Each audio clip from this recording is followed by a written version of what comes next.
नमस्कार। आकाशवाणी से प्रस्तुत है समाचार प्रभात।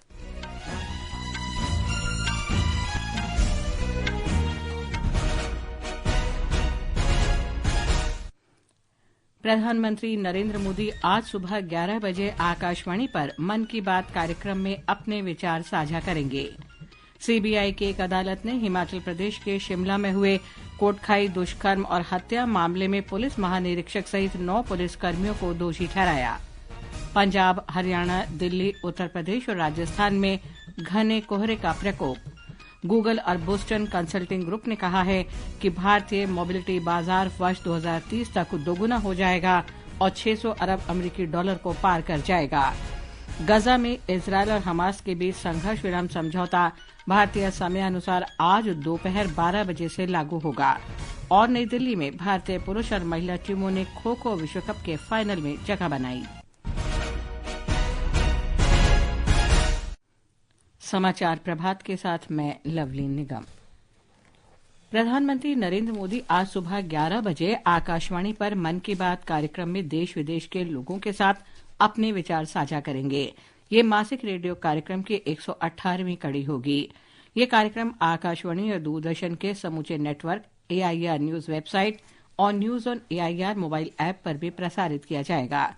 ये कार्यक्रम AIR news, DD news, PMO और सूचना प्रसारण मंत्रालय के YouTube चैनलों पर उपलब्ध रहेगा। मन की बात कार्यक्रम के हिंदी में प्रसारण के तुरंत बाद आकाशवाणी से क्षेत्रीय भाषाओं में इसका प्रसारण किया जाएगा। चंडीगढ़ में केंद्रीय अन्वेषण ब्यूरो CBI की एक अदालत ने हिमाचल प्रदेश के शिमला जिले में 2017 के कोटखाई दुष्कर्म और हत्या मामले में 9 पुलिसकर्मियों को दोषी ठहराया है। ब्यौरा हमारी संवाददाता से। हिमाचल प्रदेश के शिमला जिले की कोटखाई में 2017 में हुए दुष्कर्म व हत्याकांड मामले में गिरफ्तार सूरज की पुलिस हिरासत में हत्या के मामले में IG ज़हूर हैदर जैदी सहित 8 पुलिसकर्मियों को चंडीगढ़ CBI कोर्ट ने दोषी करार दिया है। सुप्रीम कोर्ट के आदेश पर चंडीगढ़ CBI कोर्ट में मुकदमा चल रहा था। इस मामले में सजा पर फैसला 27 जनवरी को होगा। दोषी करार देने के बाद पुलिस ने IG ज़हूर हैदर जैदी सहित 8 पुलिसकर्मियों को पुलिस ने हिरासत में ले लिया है, जबकि गवाहों के बयान व सबूतों के अभाव में नामजद तत्कालीन पुलिस अधीक्षक DW नेगी को बरी कर दिया गया है। गौरतलब है कि आरोपी सूरज की गुड़िया हत्याकांड की 14 दिन बाद कोटखाई थाने के लॉकअप में हत्या कर दी गई थी। राजकुमारी चंदेल, आकाशवाणी समाचार, शिमला। भारतीय मोबिलिटी उद्योग के वर्ष 2030 तक दोगुना होने और 600 अरब अमेरिकी डॉलर को पार करने की संभावना है। थिंक टैंक गूगल और बोस्टन कंसल्टिंग ग्रुप की रिपोर्ट में कहा गया है कि इलेक्ट्रिक, शेयर्ड और कनेक्टेड मोबिलिटी जैसे उभरते राजस्व क्षेत्र इस उद्योग में वर्ष 2030 तक 100 अरब अमेरिकी डॉलर का योगदान कर सकते हैं, जबकि अधिकांश राजस्व नए इंटरनल कम्बशन इंजन ICE की बिक्री सहित वाहनों, वित्त और बीमा जैसे क्षेत्रों से आने की उम्मीद है। रिपोर्ट में कहा गया है कि इस क्षेत्र में कार्य कर रहे लोगों ने इलेक्ट्रिक वाहन चार्जिंग, बुनियादी ढांचे की अनुपलब्धता, वाहन की अधिक लागत, बैटरी की लाइफ और मॉडल को लेकर भी चिंता व्यक्त की है। रिपोर्ट में कहा गया है कि भारत में लगभग 80% लोगों में इंफोटेनमेंट, रियल टाइम पार्किंग सहायता, चोरी रोकने जैसी सुविधाओं की भारी मांग है, जबकि रिमोट कंट्रोल जैसी विश्व स्तर पर लोकप्रिय सुविधाओं की मांग अपेक्षाकृत कम है। गजा में इजरायल और हमास के बीच संघर्ष विराम समझौता भारतीय समय के अनुसार आज दोपहर 12 बजे से लागू हो जाएगा। इससे पहले कल इजरायली सुरक्षा कैबिनेट ने गजा संघर्ष विराम समझौते को मंजूरी दे दी। समझौते में इजरायल की जेलों में बंद फलस्तीन के कैदियों के बदले में हमास के कब्जे में इजरायल के दर्जनों बंधकों की रिहाई और 15 महीने से चल रहे संघर्ष का अस्थायी विराम शामिल है। लेकिन संघर्ष विराम लागू होने से कुछ घंटे पहले ही इजरायल के प्रधानमंत्री बेन्यामिन नेतन्याहू ने कहा कि गजा युद्ध विराम समझौता अस्थायी हो सकता है और इजरायल के पास गजा संघर्ष फिर शुरू करने का अधिकार है। उन्होंने हमास में आज पहले चरण में रिहा होने वाले 33 बंधकों की सूची देने को कहा है। इन बंधकों में बच्चे, महिलाएं और 50 वर्ष से अधिक आयु के व्यक्ति शामिल हैं। इजरायल हमास द्वारा रिहा किए गए प्रत्येक महिला इजरायली सैनिक के बदले में फलस्तीन के 50 कैदियों और अन्य महिला बंधकों के बदले में 30 कैदियों को रिहा करेगा। ये समाचार हमारी वेबसाइट www.newsonair.gov.in और हमारे news on AIR mobile app पर भी उपलब्ध हैं। समाचार प्रभात में आपका फिर स्वागत है। प्रयागराज में महाकुंभ में बड़ी संख्या में श्रद्धालु और तीर्थयात्री पहुंच रहे हैं। महाकुंभ में अब तक 7 करोड़ 72 लाख से अधिक श्रद्धालु त्रिवेणी संगम में पवित्र डुबकी लगा चुके हैं। इसके अलावा महाकुंभ से समूचे उत्तर प्रदेश के पर्यटन को भी बढ़ावा मिल रहा है। ब्यौरा हमारे संवाददाता से।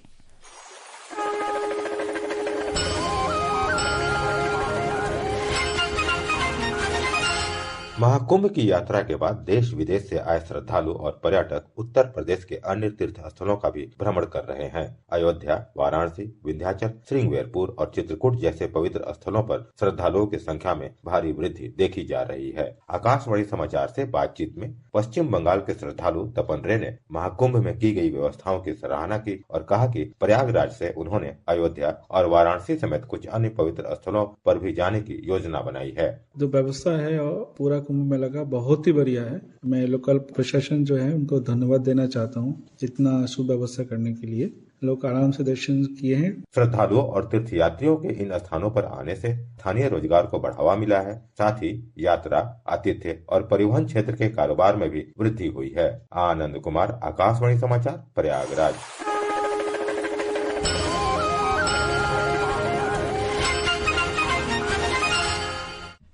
प्रधानमंत्री नरेंद्र मोदी ने भारत की सहायता से निर्मित जाफना के प्रतिष्ठित सांस्कृतिक केंद्र का नाम तिरुवल्लुवर सांस्कृतिक केंद्र रखे जाने का स्वागत किया है।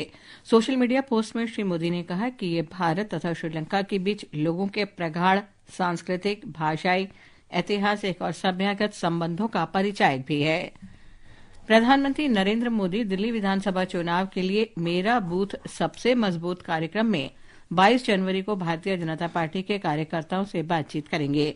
श्री मोदी ने सोशल मीडिया पोस्ट में पार्टी कार्यकर्ताओं से इस कार्यक्रम में अपने विचार साझा करने का आग्रह किया है। गृहमंत्री अमित शाह आज आंध्र प्रदेश के विजयवाड़ा में राष्ट्रीय आपदा मोचन बल NDRF के 20वें स्थापना दिवस समारोह में शामिल होंगे। NDRF विश्व में सबसे बड़ा बल है जो आपदा सेवा सदैव सर्वत्र के सिद्धांत के साथ अपनी आपदाओं से निपटने के लिए प्रतिबद्ध है। गृह मंत्री 220 करोड़ रुपए की लागत से कई परियोजनाओं का उद्घाटन करेंगे और आधारशिला रखेंगे। एक रिपोर्ट। राष्ट्रीय आपदा मोचन बल NDRF के 20वें स्थापना दिवस के अवसर पर गृह मंत्री अमित शाह आंध्र प्रदेश के कृष्णा जिले के कोंडा पवुलुरु में राष्ट्रीय आपदा प्रबंधन संस्थान के दक्षिणी परिसर का उद्घाटन करेंगे। इस नए परिसर में शिक्षा और आपदा से निपटने की प्रशिक्षण सुविधा होगी और इससे आपदा के दौरान किसी की जान न जाने की प्रधानमंत्री नरेंद्र मोदी की परिकल्पना को साकार करने में मदद मिलेगी। गृह मंत्री विजयवाड़ा में NDRF की 10वीं बटालियन परिसर और बिहार के सुपौल में 9वीं बटालियन के क्षेत्रीय आपदा केंद्र का वर्चुअल माध्यम से उद्घाटन करेंगे। श्री शाह हैदराबाद में वर्चुअल माध्यम से राष्ट्रीय पुलिस अकादमी में एक नए अत्याधुनिक एकीकृत इंडोर शूटिंग रेंज की आधारशिला भी रखेंगे। श्री साई की रिपोर्ट के साथ समाचार कक्ष से मनोज। गृह मंत्री अमित शाह ने जम्मू कश्मीर में राजौरी जिले के बुढ़ल तहसील में रहस्यमय बीमारी से प्रभावित बधाल गांव का दौरा करने के लिए एक अंतर मंत्रालय दल के गठन का आदेश दिया है। इस गांव में पिछले 6 हफ्तों में 16 लोगों की मृत्यु हुई है। अखिल भारतीय पीठासीन अधिकारियों का 25वां सम्मेलन AIPOC कल पटना में होगा। 19, 20 से 21 जनवरी को देश भर के पीठासीन पदाधिकारियों का सम्मेलन पटना में आयोजित है। ये सम्मेलन 43 साल के बाद बिहार में हो रहा है और इसमें विभिन्न राज्यों के विधानसभा के अध्यक्ष, उपाध्यक्ष, सचिव और विधान परिषद के सभापति, उपसभापति और सचिव भाग लेंगे। पूरी बैठक की अध्यक्षता लोकसभा के माननीय अध्यक्ष श्री ओम बिरला जी करेंगे और साथ में राज्यसभा के उपसभापति माननीय हरवंश जी उपस्थित हमेशा रहेंगे। कार्यक्रम का समापन बिहार के माननीय राज्यपाल महोदय द्वारा होगा और इस पूरे सम्मेलन की तैयारी के लिए व्यापक रूप से योजना बनाई गई है और योजना पूरी हो रही लगभग।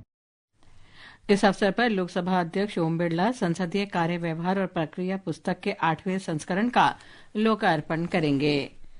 आकाशवाणी का समाचार सेवा प्रभाग अपने साप्ताहिक कार्यक्रम पब्लिक स्पीक में कल रात 9:30 बजे सड़क सुरक्षा सुनिश्चित करना विषय पर परिचर्चा प्रसारित करेगा। इस चर्चा में सड़क परिवहन और राजमार्ग मंत्रालय में अपर सचिव महमूद अहमद और परिवहन विशेषज्ञ अनिल छिकारा शामिल होंगे। आमंत्रित विशेषज्ञ से कार्यक्रम के दौरान सड़क सुरक्षा तथा हितधारकों, नागरिकों और सरकार का सड़क सुरक्षा सुनिश्चित करने में उनके योगदान से जुड़े प्रश्न पूछे जा सकते हैं। प्रश्न टेलीफोन नंबर 011-2342-1050 और 011-2331-4444 पर कल रात 9:30 बजे से पूछे जा सकते हैं। व्हाट्सएप नंबर 9289094044 पर तथा सोशल मीडिया साइट एक्स पर #AskAIR के साथ भी सवाल पोस्ट किए जा सकते हैं।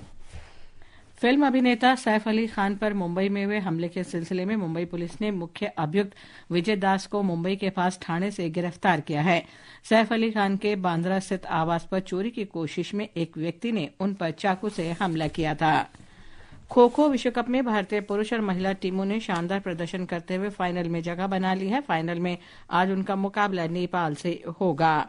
भारत के गौतम एमके को सर्वश्रेष्ठ खिलाड़ी और सचिन भार्गव को सर्वश्रेष्ठ क्षेत्र रक्षक घोषित किया गया। गौतम एमके ने कहा कि दक्षिण अफ्रीका के खिलाफ उनके प्लान बी ने जीत दिलाने में मदद की। Tough fight to us. They played very well. So then we got push from the coaches. We are not on the plan, so we have to be the plan B. So then we brought that plan B and we executed that and we well played and we are very happy because it's a game belongs to the India. उधर भारतीय महिला team ने भी semifinal में दक्षिण Africa को हराकर जीत दर्ज की। इस जीत के बाद महिला टीम की कोच सुमित भाटिया ने कहा कि भारतीय टीम फाइनल खेलने के लिए पूरी तरह आत्मविश्वास से भरी हुई है। 3 इंजर्ड हुए उनके प्लेयर और वो रफ एंड टफ खेल रहे थे, इसलिए हमने अपना स्ट्रेटेजी चेंज करी और सेफ एंड पे चले गए। उनके वजीर को भी इंजर्ड हुआ, उनके अटैकर भी इंजर्ड हुए, डिफेंडर भी इंजर्ड हुए, तो हमने फिर अपने को सेफ कर लिया कि हमें फाइनल में जाना, क्योंकि लीड आ चुकी थी हमारे पास, तो हम रिलैक्स हो गए और हमने थोड़ा गेम को स्लो कर दिया। समूचे उत्तर भारत सहित देश के कई हिस्सों में सर्दी का प्रकोप जारी है। पंजाब, हरियाणा, चंडीगढ़, दिल्ली, उत्तर प्रदेश और राजस्थान के अधिकांश इलाकों में धुंध और घना कोहरा छाया हुआ है। मौसम विभाग ने कहा है कि मध्य प्रदेश, पश्चिम बंगाल के उप हिमालयी क्षेत्र, सिक्किम, असम, मेघालय, नागालैंड, मणिपुर, मिजोरम और त्रिपुरा में 21 जनवरी तक यथावत मौसम बना रहेगा। ये समाचार आकाशवाणी से प्रसारित किए जा रहे हैं। और अब आज के समाचार पत्रों की सुर्खियों के साथ हैं फरहत नाज। धन्यवाद लवलीन। अखबारों ने आज अलग अलग खबरों को प्राथमिकता दी है। प्रधानमंत्री ने बांटे 65 लाख स्वामित्व संपत्ति कार्ड, राष्ट्रीय सहारा की पहली खबर है। पत्र के अनुसार योजना से लोगों को ऋण और सरकारी योजनाओं का लाभ मिलने में होगी मदद। जनसत्ता ने विदेश मंत्री डॉ सुब्रमण्यम जयशंकर के इस कथन को प्राथमिकता दी है कि आतंकवाद का कैंसर पाकिस्तान में अपनी ही राजनीतिक संरचना को खो रहा। राजस्थान पत्रिका ने बदलाव शीर्षक से लिखा है, भारत में 30% नियोक्ता बदलना चाहते हैं भर्ती प्रक्रिया। पत्र के अनुसार खत्म हो रहा डिग्री का महत्व, कौशल से ही मिलेगी नौकरी। प्रयागराज में चल रहे महाकुंभ पर नवभारत टाइम्स की सुर्खी है, अब वर्षों का इंतजार नहीं, कुंभ में बिछड़ों को मिनटों में मिलवा रहा है एआई। पत्र लिखता है, कुंभ आयोजन में एआई का इस्तेमाल अपराध प्रबंधन, भीड़ प्रबंधन और सुरक्षा के काम में हो रहा। अंत में मुख्य समाचार एक बार फिर। प्रधानमंत्री नरेंद्र मोदी आज सुबह 11 बजे आकाशवाणी पर मन की बात कार्यक्रम में अपने विचार साझा करेंगे। सीबीआई की एक अदालत ने हिमाचल प्रदेश के शिमला में हुए कोटखाई दुष्कर्म और हत्या मामले में पुलिस महानिरीक्षक सहित 9 पुलिसकर्मियों को दोषी ठहराया। पंजाब, हरियाणा, दिल्ली, उत्तर प्रदेश और राजस्थान में घने कोहरे का प्रकोप। गजा में इजरायल और हमास के बीच संघर्ष विराम समझौता भारतीय समयानुसार आज दोपहर 12 बजे से लागू होगा। इसके साथ ही समाचार प्रभात का ये अंक समाप्त हुआ। नमस्कार।